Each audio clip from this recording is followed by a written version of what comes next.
Hello everyone, I'm here today to do my wrap-up for July. In July I read 12 books and 2,736 pages. And it's also important to note that of those 12 books, almost half were non-fiction, so interesting. I'm enjoying my non-fiction right now, especially the Women's Prize for Non-Fiction, so you will see a lot of that here. The first book I finished was The Dutch Maiden by Marente de Moor, and translated from the Dutch by David Doherty. And this is basically about a fencing champion in the Netherlands trying to train and so on around the Second World War. It was okay. It was okay. The story focused a lot on this girl falling in love with her much older trainer, and I thought that was icky, obviously. And also, there was a lot of about when Hitler came to power, and she was supposed to be in the side of Hitler. I mean, she's a young girl, so she was just a push around. But it was interesting to see the political dynamics of when Hitler came into power. But yeah, overall it was just okay. Next book I finished was Record of a Night to Breathe by Hiromi Kawakami. And this was a collection of short stories. They are fairly long short stories, so it was only 3 in a 150-page book, so they were substantial short stories, and they are definitely weird. I would compare it a little bit to stories of Corpse Bunny without. I mean, I think they were better than Corpse Bunny, but in that side of weird, maybe also Whale. If you enjoy that kind of thing, you probably will enjoy this. I could appreciate the stories. It always works better for me when they're longer. But yeah, not my favorite. Then the next book I finished was The New Life by Tom Crewe. And this is about some gay men around the time of Oscar Wilde.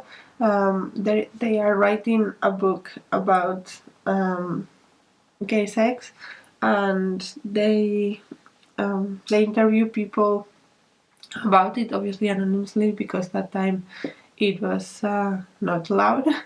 And then at some point the trial for Oscar Wilde happens, and they kind of comment on what they will do, what will happen to them. One of them is gay, the other one is not, and so there's all the tension about if they are writing this book, are they outing themselves, and are they gonna also have the same fate as Oscar Wilde? And although the premise is interesting, I found that the characters felt very two-dimensional to me. They were written like caricatures of people, and so for me this didn't work so much because the characters were not able to carry the story, and the plot was not thick enough for this length, basically.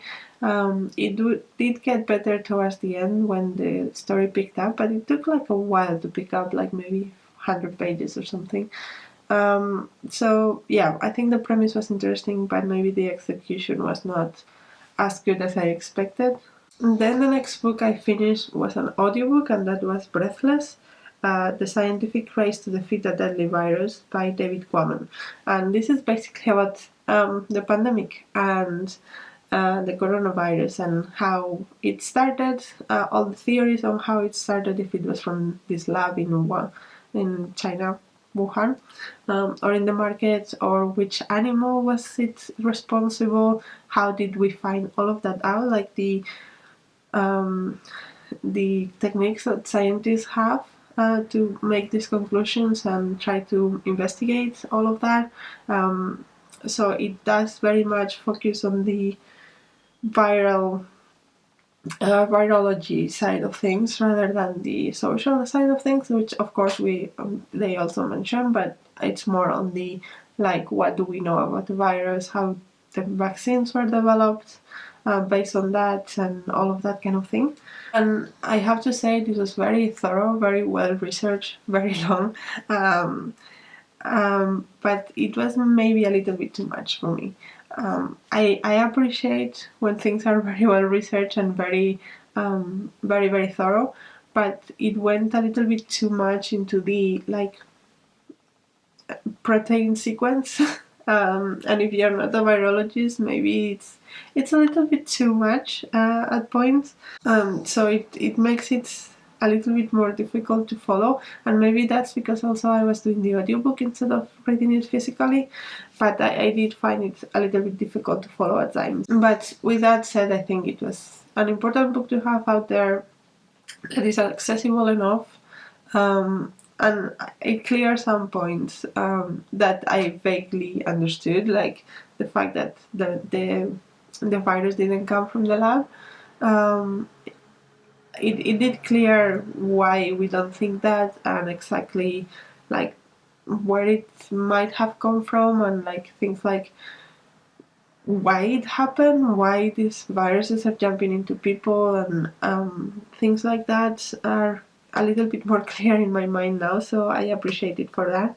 The next book I read was Codependent by Living in the Shadow of AI by Madhumita Murgia. And this was part of the Women's Prize for Nonfiction. And it's basically talking about the mostly the dark side of AI, but also some of the pros, some of the ways that people are being using this positively, but mostly negatively, to be honest. It talks about self-driving cars. It talks about the use of AI in medicine and how some doctors are using it as a tool that helps them recognize certain things, certain patterns, but they don't blindly trust it, and that's kind of like the way that she advocates to use it. But many people also just blindly use it and trust everything it says, which is not the correct way to use it, if you want, because it's not that good yet, and it has biases, and we have to question those biases that it has. So if you blindly trust it, you will arrive to conclusions that are not necessarily true. It also talks about the workers that are being negatively affected by that. So like Uber drivers, AI calculates the rates, and they never know. It's very dark how that's calculated, and they never know, and it's it is negatively affecting the amount of money they're paid, and they don't know why, and all the advocacy that there is for it to be more clear. There is also talk about all of the workers that are training AI to recognize certain things, and sometimes that is very tedious, and they use people that would be marginalized, and so they are being sold like they're doing a good thing, but they are still treating their workers fairly poorly. So it's comparable to sweatshops that make clothes, fast fashion and stuff, and also like the people that moderate the content in social media, that watch beheadings and rapes every single day to tell AI, train AI basically to say this is not acceptable, that have massive PTSD. So yeah, there are a lot of negative aspects on AI that they're covering here, and some good ones as well. But I do think that the balance was a bit off. Like the negatives were massively focused on, which is fair. I think that it is a fair point to make. But yeah, I enjoyed this one quite a bit, a lot more than I expected, and I learned a lot more than I expected. But yeah, it's not without its flaws. Then the next book that I finished was Julia by Sandra Newman, which is the 1984 story from the perspective of the woman Julia. And it feels it was fun to read and it was interesting to read, but it feels like it's kind of almost making fun of the guy Winston in 1984, how naive he was and how unaware of how the world worked. And I found it interesting to read from a female perspective on that world. I have to say, it makes 1984 feel very reductive, but it also 1984 had much more of a punch than this thing. So yeah, I enjoyed it, but it was not like blowing my mind. I have also made another video that will be coming out later about Orwell, about this book and some of other books that I have read mentioning him. So yeah, look forward to that because I discussed a little bit more my thoughts on Orwell in general. But this was good. The next book that I finished was 1947, When Now Begins, by Elisabeth Åsbrink, and it was translated by Fiona Graham. And this is like a series of vignettes. It's organized in the months of 1947, and it follows like the main events of 1947. It talks about a lot of writers like Orwell, but also like I think Oscar Wilde is in there, and there's some scientists as well that are mentioned. And it basically follows all the events of that year. It focuses a lot on like the post-war kind of rebuilding, but also it focuses a lot on Israel and Palestine because that's kind of when it was formed. I think it was nice to be learning about certain topics in that year. I never particularly paid attention to that specific year, and it was also very nice to see how some of these things connected, like some of the things that were happening at the same time.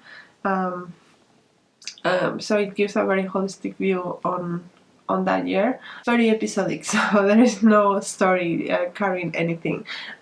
So yeah, it was not one of those that you want to pick up and read more and more and more. But when I was reading it, I found that the things I learned were interesting. Then the next one I finished was Room to Dream by David Lynch and Kristine McKenna. And I read this for my book club, and the idea was we read a book from a movie director or something, and then we watch one of his movies. So we read this, and then we watched Blue Velvet from David Lynch. Yeah, I would have never picked this up if it was not for book club. I didn't know who David Lynch is. I didn't know what he did. I didn't know what kind of movies he did. I didn't know any of the people that are mentioned, like he knows the actors or whatever. Like there was, I think he mentioned Nicolas Cage at one point, and I was like, oh, I know the name, but all of the other names I had no idea. So this was not the book for me. It is interesting the way it's written. So it is a collaboration, and there is like a part that is written from Kristine McKenna, and then the same time period is described by David Lynch. So we have different fonts and everything. Like this part, I don't know if you can see, but this font, it's like the Kristine McKenna parts, and then there is like a photograph, and then after the photograph, this is like the fonts of the parts for David Lynch. And so it was an interesting concept for the way to write a story, or like an autobiography / biography memoirs situation. And I think that was interesting to have that done. But David Lynch doesn't seem to be... He seems to be a very likable, like magnetic character, but he doesn't seem to be a particularly good person, I think. And the book obviously doesn't acknowledge that. In the book, he's great. Everyone says he's great. All the actors he has ever worked with say he's great. His movies are great. I don't know. It was very on that note, but at the same time, there were like things that were mentioned on passing that if you read between the lines, you can see that he maybe was not such a good person. Like there was one moment that they were describing how there was this scene in a movie in which one of the actresses had to masturbate herself, and she was completely not comfortable with doing that, but he just pushed her to do it. And she did it, and it's in the movie. And I mean, he pushed the the actors to the limit and sometimes over the limit, and yeah, I'm not sure I'm okay with that. He also seemed to have a thing for much younger girls, and he just went from one to the other semi-regularly with people that he worked with, so there was a power dynamic there that was not very comfortable, and he had a lot of children with a lot of them, and he never took care of them, and he was like, if you want to have the child, you go ahead, but I'm not going to be part of it. So he doesn't sound like a good dad either. I don't know, I didn't like the way that he came across with this. They were trying to present him as this great character, but I didn't buy it. So, yeah. We watched Blue Velvet also, and I understand why there is a cult for his movies. I was exhausted after watching that. Um, and I don't think I want to watch much more from him again. But, yeah, the way that he shots the cinematography on it is really amazing, and the story is kind of crazy. And I understand, like, it's definitely not Hollywood, so I understand why there is kind of like a following for his work, because yeah, it is quite impressive, but in terms of his person, yeah, I was not very impressed by him. The next book I finished was another audiobook, and it was Is Mother Dead by Vigdis Hjorth. I think this was in the International Booker last year or something. I didn't care for it. I found it it's very repetitive. It's this woman narrating the fact that she was estranged from her family, and she kind of wonders what her mom is up to after like 10-15 years. She goes back to where she was born and tries to find out if her mother is dead, if she's still alive, and what she thinks and stuff. And she kind of basically stalks her mother. And she also has a lot of resentment for her sister because she thinks that her sister is the one that is keeping her away from her mom, and her mom actually does want to see her, but the sister doesn't allow her to. And yeah, I didn't like the main character. I thought that she was quite entitled, and it was very repetitive, and she was a stalker, so I was not that impressed by that. Then the next one I finished was Ti Amo by Hanne Ørstavik, and this is a very, very short book. It's like 100 pages, and it's about the author. So the author is, I think, Norwegian or Danish or something, and her husband is Italian. That's why it's called Ti Amo. And her husband has cancer, and so it's kind of like a description of his downhill spiral without his knowledge, because the doctors were not telling him that he had like 3 months to live, but she knew, and so we follow like their journey. She also at some point kind of gets not quite in an affair, but sort of with another guy, and yeah, we basically follow all those contradicting feelings about her losing her husband and the love of her life, and trying to cope with that in different ways, some more healthy than others, and how difficult that dynamic is, because in one side she feels like she has to cater to each of his needs, but at the same time 3 months without being a person is a long time, so she also needs her own needs met, but she doesn't feel like she can ask for it because he's not feeling well and he might only have 3 months to live, so of course you want him to have everything he wants before he dies. All that kind of feelings. I thought it was good. I think it was very raw and very full of emotion. and I think it was good for what it was. I don't think it was particularly deep, it was mostly just emotion. But I think it was good. I think it was successful at what it was doing. Then the next one I finished is Doppelganger by Naomi Klein. I have filmed a review for this. It will come out after this video, I think. But basically this is about Naomi Klein talking about her relationship with Naomi Wolf, which she is often mistaken for, but Naomi Wolf has gone into a crazy turn on conspiracy theories and right-wing politics. And so Naomi Klein is thought to have done those things, but she hasn't. And here she talks a lot about how these conspiracy theories happen and how people get sucked into them, and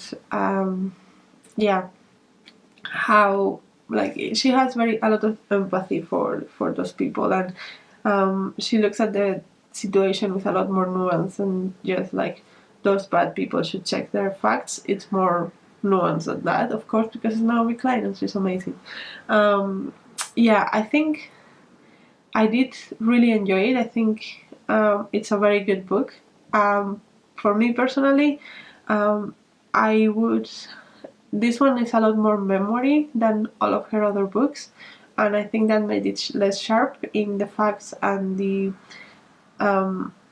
points that she was making. And so for me, this is not her best book, but it is still a really good book because Naomi Klein is very good. So, and then the last one I finished this month is Clementine Loves Red by Kristine Boglar, which is a semi-classic children's books from Poland. It's from the 1970s, I think.